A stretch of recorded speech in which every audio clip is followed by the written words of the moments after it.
Hola, buenas noches, queridos hermanos. Un gusto poder compartir con ustedes este tiempo de meditación de la palabra. Muchas gracias por la invitación y darme este privilegio. Cuando observamos la palabra de Dios y cuando observamos a nuestro alrededor todo lo que ha sido creado, podemos llegar a una sola conclusión, y es decir la grandeza de Dios. Y en esta noche quiero dejarte una pregunta que esté flotando en tu mente y en tu corazón hasta que encuentres realmente una respuesta. Y la pregunta es: ¿qué tan bien conoces a Dios? En Génesis capítulo 1, versículo 1, dice: en el principio creó Dios los cielos y la tierra. Ahora, vemos algo. La gran pregunta que todos se hacen es: ¿cómo empezó todo? ¿Cuándo empezó todo? ¿Hubo realmente una gran explosión, como se dice, del Big Bang? Vamos al texto bíblico y allí encontramos la respuesta. En el principio, Dios. Y aquí está la respuesta. En el principio de la creación, ¿quién estaba? Dios. Y en este principio, allí estaba Dios. Y esto nos lleva a la conclusión de que Él no tuvo un principio, porque Él es eterno. Dios es sin principio, eterno en su existencia, y ustedes podrán comprobarlo en Salmo capítulo 90, versículo 2. Pero también podemos observar que a medida que Dios iba creando el mundo, al finalizar cada una de las etapas, Dios podía manifestar su satisfacción con lo que había hecho. Nunca tuvo que decir: me equivoqué. Nunca tuvo que decir: lo voy a intentar de nuevo. En Apocalipsis capítulo 4, versículo 11, encontramos que dice: el Señor del cielo y la tierra es el Dios absoluto, de absoluto poder y sabiduría. Es el Dios de absoluto poder y sabiduría. Una de las cosas que podemos observar leyendo las Sagradas Escrituras, desde el primer versículo, vamos a encontrar que diferentes expresiones como estas: dijo Dios, hizo Dios, creó Dios, bendijo Dios. Y es por esto que llegamos que el Dios del cielo y la tierra, en el Salmo 104, nos deja un amplio panorama de todas las cosas que Él hace con lo creado. Vamos al Salmo 104, versículo 5, y encontramos que Él fundó la tierra sobre sus cimientos, no será jamás removida.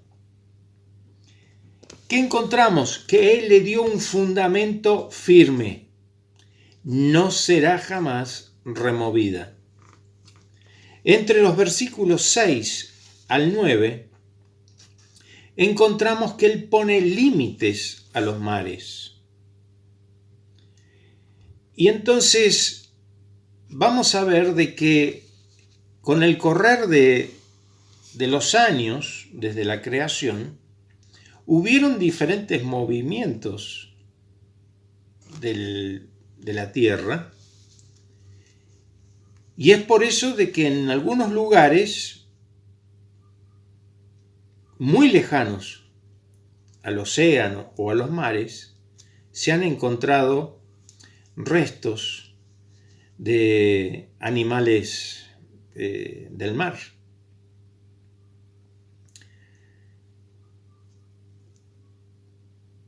Dios controla todo lo que es la naturaleza.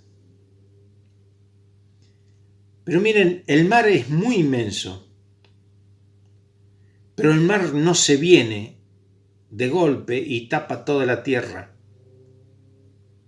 salvo casos fenomenales como los tsunamis o los maremotos, pero ya son producidos por otras problemáticas de la corteza terrestre.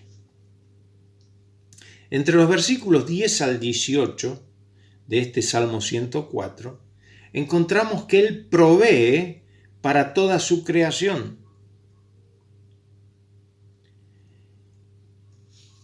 Nos provee de las lluvias, nos provee del sol, todo lo necesario para que la creación subsista.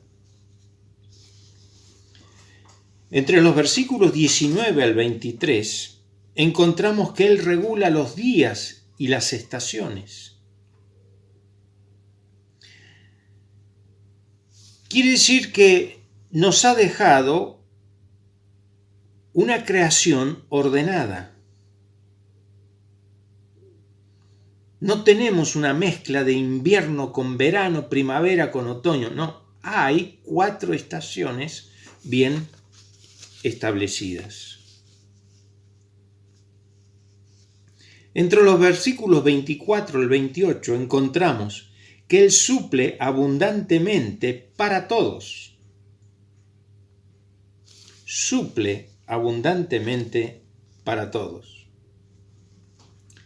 ¿Sabes por qué? Porque Dios es el Dios proveedor, el Dios Jireh. Pero también encontramos en los versículos 29 al 30 que Él controla la vida y la muerte. Debemos recordar, sin embargo, que Dios puede cambiar el curso de la naturaleza cuando tiene razones especiales para hacerlo. Y tenemos registrado en la palabra de Dios 2 acontecimientos. En Josué capítulo 10, versículo 13 y 14, encontramos que dice: el sol se paró en medio del cielo. ¿Quién lo puede hacer esto? Solo un Dios grande y poderoso. En Lucas capítulo 23, versículos 44 y 45, nos habla de todo el proceso de la crucifixión del Señor Jesús. Y dice que en un momento el sol se oscureció. El sol se oscureció.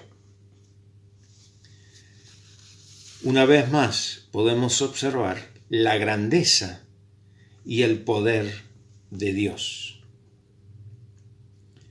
Pero así como podemos ver todo esto, también podemos observar la santidad de Dios. En Isaías capítulo 6, versículo 3 dice: Santo, santo, santo, Señor de los ejércitos, toda la tierra está llena de su gloria. La pregunta sería: ¿estás considerando la santidad de Dios y que pueda reflejarse en mi vida y en tu vida? ¿Qué significa santidad? Que Él es absolutamente puro. Él está totalmente separado de todo pecado. Pero también podemos hablar de la justicia de Dios. En Salmo capítulo 11, versículo 7, dice: porque el Señor es justo y ama la justicia.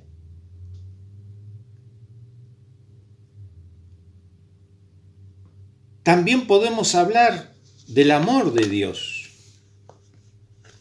Y cuando hablamos del amor de Dios, encontramos de que porque de tal manera amó Dios al mundo, que ha dado a su Hijo unigénito para que todo aquel que en él crea no se pierda, mas tenga vida eterna. También encontramos en la epístola de Juan que Dios es amor.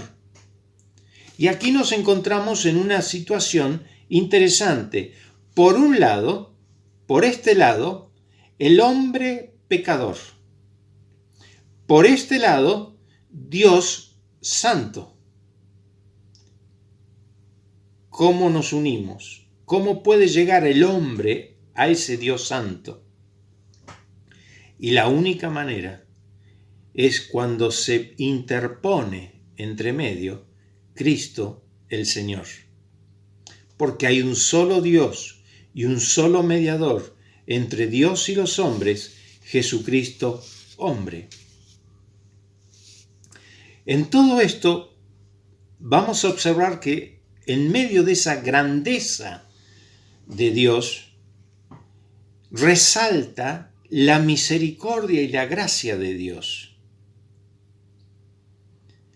La misericordia de Dios no da el castigo que merecemos.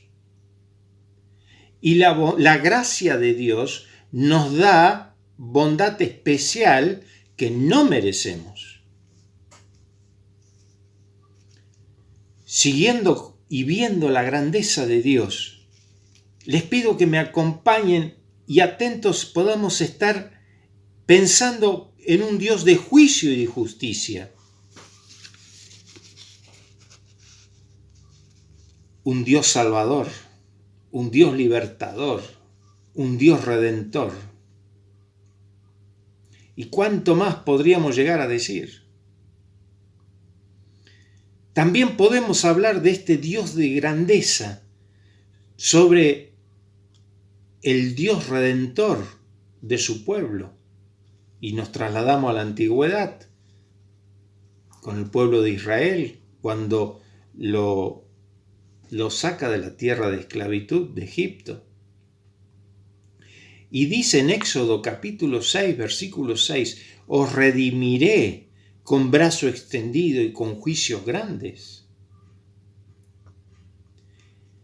De la misma manera, cada uno de nosotros los creyentes en Cristo le debemos a Él nuestra eterna salvación. Y esto nos debe motivar a nunca abandonar sus caminos. Pero también encontramos un Dios grande, que es el restaurador de la creación. Y encontramos en Romanos capítulo 8, versículo 21, la creación misma será libertada de la esclavitud de corrupción.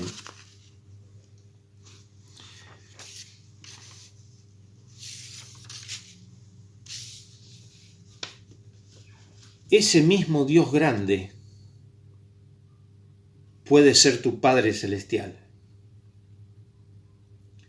Y en 1 de Juan capítulo 3 versículo 1 dice, mirad cuál amor nos ha dado el Padre para que seamos llamados hijos de Dios. Y la pregunta primera era, ¿cuánto conocemos a ese Dios grande? Y ahora te hago una segunda pregunta. ¿Ese Dios grande es tu Padre Celestial? También encontramos que este Dios grande del que estamos hablando y considerando a grandes rasgos, porque podemos hablar muchísimo, encontramos que es un Dios al cual deberemos dar cuenta. En Romanos capítulo 14, versículo 12, dice, de manera que cada uno de nosotros dará a Dios cuenta de sí.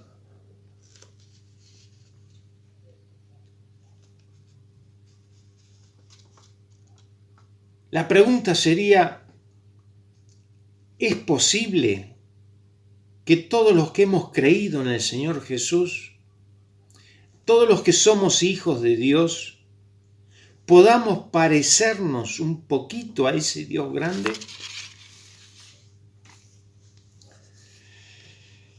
Sí es posible. Porque todos los que hemos recibido a Cristo tenemos el Espíritu Santo. Hemos sido sellados por el Espíritu Santo el mismo día que hemos creído. Pero yo quiero hablarte ahora de un Dios grande como Salvador del mundo. En 1 de Juan capítulo 4 versículo 14 encontramos que dice: el Padre ha enviado al Hijo, el Salvador del mundo. Y ese Dios grande que diseñó un mundo espectacular. Cuando nosotros recorremos 250 kilómetros, 300 kilómetros hacia el oeste, ya estamos en plena cordillera. Y ahí podemos observar la grandeza de Dios. La grandeza de Dios. Cuando nos vamos hacia la costa atlántica y vemos ese mar inmenso, otra vez podemos decir: qué grande que es mi Dios. Ahora quiero hablarte de algo muy grande que Dios ha hecho. Y ha hecho un plan mayor. Y ese plan mayor de Dios es proveer un Salvador, primeramente para mí y también para vos, para todo el mundo. Pero no porque sea para todo el mundo, ya tenés la salvación. Encontramos de que es una decisión personal. Pero en ese plan mayor, Dios también tenía previsto una persona mayor para llevar a cabo este plan mayor, este plan de salvación para todo el mundo. ¿Y quién fue? Su Hijo unigénito, según Juan 3:16. También encontramos un precio mayor. Mira, un plan mayor, una persona mayor, un precio mayor. El precio de la libertad de cada uno de nosotros, de sacarnos del pecado, de perdonarnos, fue el precio de la propia vida del Señor Jesús. Miren, en la antigüedad el precio era la muerte de un cordero, sin defecto.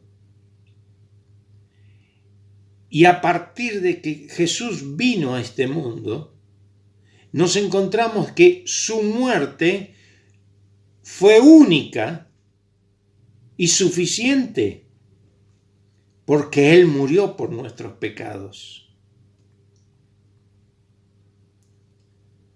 Pero también quiero hablarte de un poder mayor. Él destruyó al que tenía el poder de la muerte.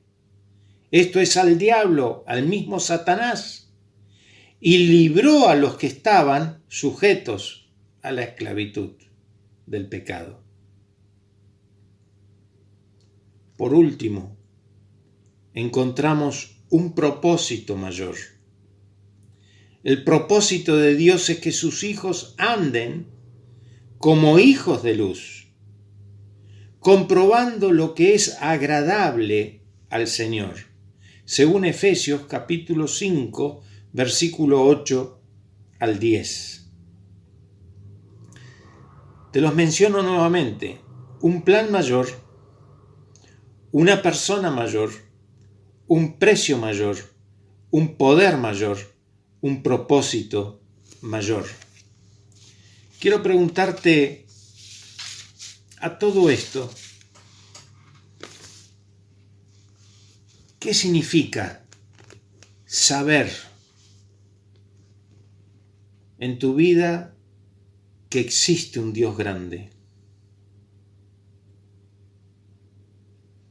Lo estás reconociendo como el Dios de la creación, el Dios soberano, el Dios que preparó y diseñó todo para bendecirnos a cada uno de nosotros.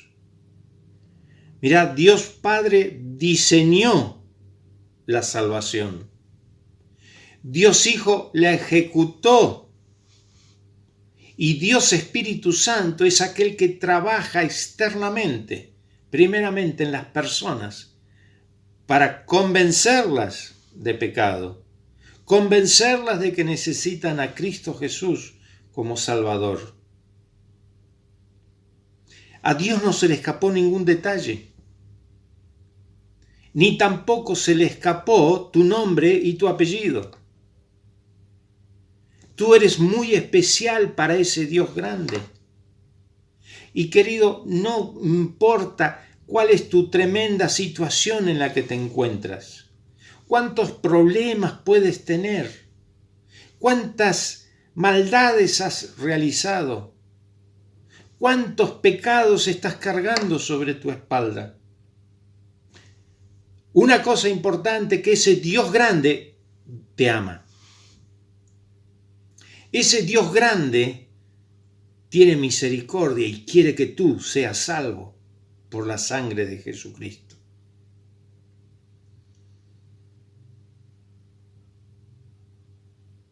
¿Qué vas a hacer con este plan mayor que Dios ha diseñado para tu vida?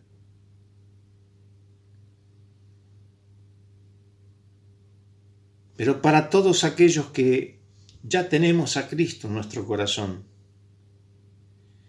queridos hermanos, ¿cuál es el propósito para lo cual Dios te ha salvado? El Salmo 138, versículo 8.